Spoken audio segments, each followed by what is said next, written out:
안녕하세요. 52살 학교 급식실에서 일을 한 아줌마입니다. 아들 하나, 딸 하나 두고 있고요. 재작년에 대장암 3기 판정을 받은 대장암 환자입니다.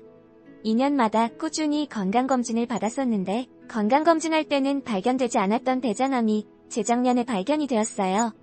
이상하리만큼 허리가 아팠는데 워낙 제가 하는 일이 오랫동안 서서 하는 일이라 그런가 보다 했어요. 그리고 복통이 심했고 밥을 먹으면 항상 복부팽만으로 고생을 해서 밥도 많이 먹지 못했습니다. 제가 20년 동안 시어머니를 모시고 살고 있거든요. 근데 제가 몸이 안 좋아서 퇴근하자마자 누워있으면 가진 잔소리를 하세요. 노인네도 이렇게 팔팔한데 한창 젊은 애가 뭐 그렇게 비실대면서 누워있네 하시죠. 시어머니는 제가 아파서 누워있는 꼴을 못 보세요. 제가 아프면 못 잡아먹어서 더 안달이셨고 저한테 더 짜증을 내셨어요. 진짜 못 되먹은 성격인 거죠. 그리고 본인이 아프면 죽겠다고 수발들라고 하시는 분이셨시요. 한 번은 제가 배랑 허리가 너무 아파 시어머니가 쓰는 안마기를 쓰려고 하니 난리를 치며 내 아들이 다 쓰라고 사다가 준 걸 왜 네가 쓰냐고 하셨어요. 저한 시어머니 이런 사람입니다. 시어머니 모시게 된 것도 시아버님이 돌아가시자마자 나는 무조건 큰아들이랑 같이 산다고 대구에서 혼자 올라오셨거든요. 그 당시엔 저도 나이가 어렸을 이렇게 하는 게 맞는 건지 알았어요. 근데 이렇게 산 제가 바보등신이었죠. 아프고 나니까 더 뼈저리게 알게 되었어요. 시어머니 성격이 워낙 고집불통이고 무대여서 저한테 시집살이 시키는데 일가견이 있으셨죠. 암튼 저는 배 아픈 게 가라앉질 않아서 내과를 찾아갔어요. 그리곤 대장 내시경을 하게 되었는데 대장에 2cm가 넘는 용종이 발견되었다며 대학병원에 가서 다시 검사를 해보라고 하는 겁니다. 대학병원 가서 다시 검사를 받았는데 대장암 3기라는 판정을 받았어요. 그 얘기를 듣는데 머리가 멍해지면서 의사선생님의 말이 하나도 안 들리더라고요. 수술 날짜까지 잡고 집에 돌아오는 길에 하염없이 눈물이 났어요. 그렇게 집에 가니 시어머니는 또 절 보자마자 뭘 이렇게 꿈을 대면서 늦게 왔냐고 소리를 지르셨죠. 저는 대꾸할 힘도 없어서 그냥 방에 들어갔습니다. 그리고 남편이 집에 오니 남편한테 며느리가 밥도 안 차려주고 저러익 있다며 갖은 표독을 퍼졌어요. 그리고 남편이 저한테 검사 결과를 물어봐서 대장암이라고 했습니다. 그러니 온 가족이 충격을 받았고 저희 딸은 울고불고 난리가 났어요. 근데 시어머니 혼자 저한테 요즘 암이 별개냐? 뭘 그런 게 가지고 호들갑을 떠냐? 노인네 앞에 두고 죽느니 사느니 하고 있어? 빨리 밥이나 차려라. 서방이 퇴근하고 왔는데 밥도 안 차리고 뭐하고 있었냐 하셨네요. 시어머니 원래 저런 성격인 줄은 알고 있었지만 암 판정받은 사람한테 할 소리인가요? 저도 그런 시어머니한테 애들 아빠가 암 걸렸어도 이런 식으로 말하실 거냐고 했어요. 어머님은 피도 눈물도 없으세요? 아무리 며느리지만 어떻게 말을 그런 식으로 하시냐고 소리를 질렀죠. 그러니 내가 틀린 말 했어? 아무리 암에 걸렸어도 네가 할 일은 해야지.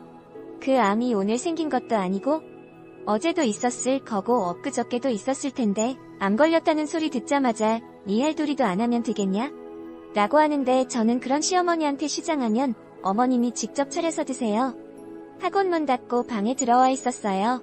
그러니 끝까지 저 들으라는 식으로 내가 더 암 걸리라고 물 받아놓고 빌기랬냐? 뭐랬냐? 암 걸린 게 뭐 대수라고 유세를 떨어? 하셨어요. 수술 받기 전까지 시어머니랑 단 둘이 집에서 있었는데 아주 사람 피를 말리더라고요. 친정이라도 있었으면 친정애가 있었을 텐데 친정엄마는 돌아가시고 친정아버지도 요양병원에 계셔서 마음 둘 곳조차 없었습니다. 수술하러 가기 전까지 시어머니랑 대판 싸우고 수술을 하러 갔네요. 시어머니는 저한테 어떻게 밥솥에 밥이 하나도 없냐며 저를 향해 밥솥을 집어던지면서 나는 뭐 먹으라고 도대체 언제까지 아픈 걸로 유세 부릴게 라고 하셨어요. 저도 그 밥솥 그대로 다시 바닥에 던지며 미친 사람처럼 소리를 질렀습니다. 어머님은 손이 없으세요? 발이 없으세요?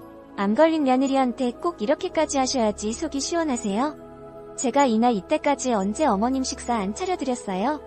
이렇게 아픈 사람한테 밥 차리라고 하고 싶냐며 난리를 쳤어요.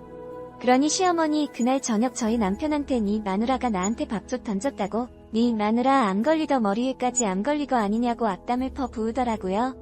남편놈도 저한테 아무리 아파도 그렇지 엄마한테 너무한 거 아니냐고 하는데 당신이다 당신 엄마나 둘 다 똑같다고 했네요. 그렇게 수술 받기 전까지 천 컨디션이 안 좋은 상태로 수술을 했습니다.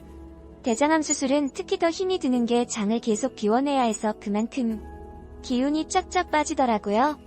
저는 배에 4개의 구멍과 7곳의 개복을 하였고 수술은 잘 끝이 났다고 해도 배 근육을 전혀 사용할 수 없어 혼자서 할 수 있는 게 하나도 없었습니다.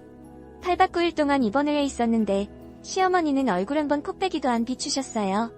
뭐 저 역시 바라지도 않았지만요. 그리고 저는 퇴원과 함께 충격적인 말을 듣고 이혼을 결심하게 되었습니다. 시어머니는 그렇다고 치지만 26년 동안 같이 산 남편놈이 진짜 이런 쓰레기인 줄은 몰랐어요.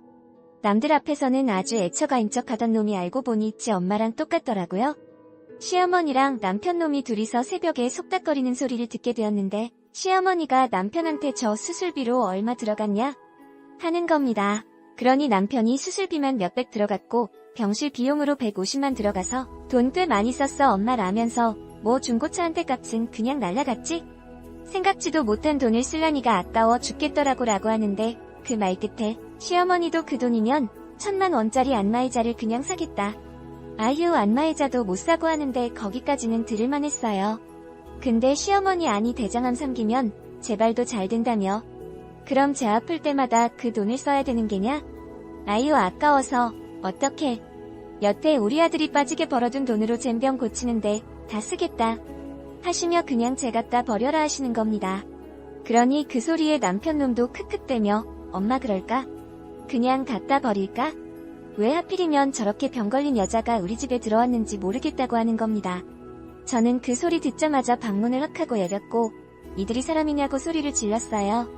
그러니 시어머니랑 남편놈은 둘이 누워있다가 화들짝 놀라면서 일어났고 남편놈은 얼굴까지 새빨져선 다 당신 안 잤냐고 하는데 그래 내가 이 집에서 20년 넘게 살면서 인간 같지도 않은 이들이랑 한 집에서 부대 산 세월이 아깝다. 날 갖다 버린다고? 야 네가 날 갖다 버리기 전에 내가 너를 버린다. 이혼해. 사람이 아프니까 그 추잡스런 본색이 다 드러나는구나. 하며 그 밤에 짐 싸서 나간다고 했어요. 그러니 남편놈은 제 뒤에 서서 그냥 엄마 비위 맞춰주느라 그런 거라는데 저는 그런 남편놈하고 시어머니한테 노년에 네 엄마 모시고 둘이 쪽방에서 인롭게 살아봐. 하며 내일 당장 이혼 서류 보낼 테니까 재산분할이나 제대로 하라고 했어요. 네가 재산분할 해준 걸로 내 맘대로 병원 다니고 치료받고 하고 싶은 거 다 할 거라고 했어요. 그러니 시어머니는 끝까지 그래 나가라 나가. 너같이 병들고 쓸모도 없는 며느리는 이제 나도 필요 없어. 그리고 내가 뭐 틀린 말 했냐? 다 맞는 말만 했지. 더한테 돈 들어가는 거 아깝지 안 아깝냐? 우리 아들이 벌어가지고 온 돈으로 웬이 치료비까지 내줘야 되는데? 하는데 시어머니한테 저는 일 안 했어요. 제가 번 돈으로 이 집 살 때도 보태고 애 아빠 차 바꿀 때도 제 돈 보태서 바꾼 거예요. 이혼하면서 내가 보탠 이 돈들 싹 다 받아가지고 올 거야. 아주 그러는 어머님은 저한테 뭘 해줬는데요. 가난한 집에 시집와서 이날이 때까지 돈 벌어다 주고 남편 뒷바라지 해주고 이렇게까지 먹고 살게 해줬더니 이제 와서 버린다고요? 어머님도 그렇게 살지 마세요. 언젠가 나이 들고 병들어서 똑같이 자식들한테 버림받아요. 하며 집 사들고 친정오빠네 집으로 갔어요. 저희 친정오빠가 한 성격하는데 남편 가만히 안 두겠다고 난리가 나셨죠. 저는 당분간 오빠네 집에서 신세를 지고 살기로 했어요. 아들이랑 딸은 다들 대학 근처에서 자취를 하기에 갈 수도 없는 상황이었죠. 전 항암 치료 받으면서 이혼도 같이 하기로 마음을 먹었습니다. 대장암이 관리를 잘 못하면 2년 안에 재발이 된다고 하는데 저런 인간들하고 같이 살면서 스트레스 받는 것보다 마음 편하게 혼자 살면서 건강 챙기는 게 100번 1000번 나은 거였죠. 그러다 보름 정도 지났을까요? 시어머니한테 전화 왔어요. 그리고 나는 말이 너는 도대체 언제까지 거기에서 살고 있을 거냐? 내가 나이 먹어서 50 넘은 아들 데리고 살아야겠냐? 내가 빨래 돌리는 것도 몰라서 지금 빨래가 넘쳐나고 있어라고 하는데 기가 막히는 소리를 하고 계셨죠? 저는 그런 시어머니한테 아니 사람이 어쩜 그렇게 뻔뻔하시냐고 했어요. 저 당신 아들이랑 이혼 준비하고 있는 거 모르세요? 어딜 지금 빨래하라고 전화를 하고 있으세요? 어머님도 이제 제 어머님 아니니까 이 일로 전화하지 마세요. 제가 분명히 집 나올 때 그랬죠? 둘이서 같이 늙으면서 살라고 기억 안 나세요? 얼굴에 철판을 깔아도 유분수지 이렇게 깔 수가 있으세요? 했어요. 그러니 내가 저번에 한 말들이 기분이 나빴다면 사과하마 미안하다. 됐냐? 그러니까 빨리 집에 와서 이것 좀 해결해. 라고 하시는데 전화 그냥 끊어버렸습니다. 사람이 나이 먹으면 바뀐다는 말. 그게 다 거짓말이에요. 절대 안 바뀌더라고요. 남편은 끝까지 이혼 안 한다고 한 게 결국 소송 걸었습니다. 변호사분 얘기 들어보니 시어머니가 시집살이한 부분은 어디 정도 귀책 사유가 인정이 된다고 하셨고 재산 분할도 기여도가 있어서 반반까지 받을 수 있다고 하셨어요. 저희 아이들이 증인으로 할머니가 못되게 한 거 다 얘기했고요. 소송이 진행이 되니 그제서야 시어머니 절 찾아오셔서 울면서 며느라 나이 먹고 이렇게까지 이혼해야 되겠냐? 애들 시집 장가 보내고 우선도선 살 일들이 얼마나 많은데 왜 그러냐고 저한테 매달리는데 저도 매몰차게 시어머니 손 뿌리치고 그러게 있을 때 잘해주시지 그려졌어요. 이제 와서 왜 이러세요? 이거 놓으세요. 했습니다. 그렇게 총 12번의 항암치료 받으면서 이혼 소송까지 하였어요.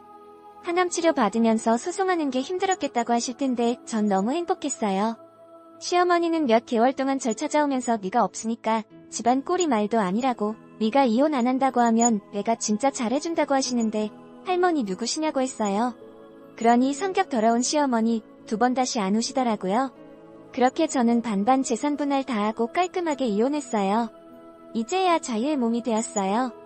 이웃10 넘어서 이혼하고 암까지 걸린 사람이지만 지금은 제가 하고 싶었던 게 배우면서 하루하루 행복하게 지내고 있습니다. 저 같은 사람도 열심히 살아가니 제 사연을 들으시는 분들도 행복하게 건강하게 사셨으면 좋겠습니다. 지금까지 살이자분의 글을 읽어보았는데요. 어떻게 아픈 살이자님께 그런 말을 할 수가 있는지 듣기만 해도 화가 났습니다. 한평생을 바쳐 가족에게 희생하신 살이자님, 그동안 고생 정말 많으셨고요.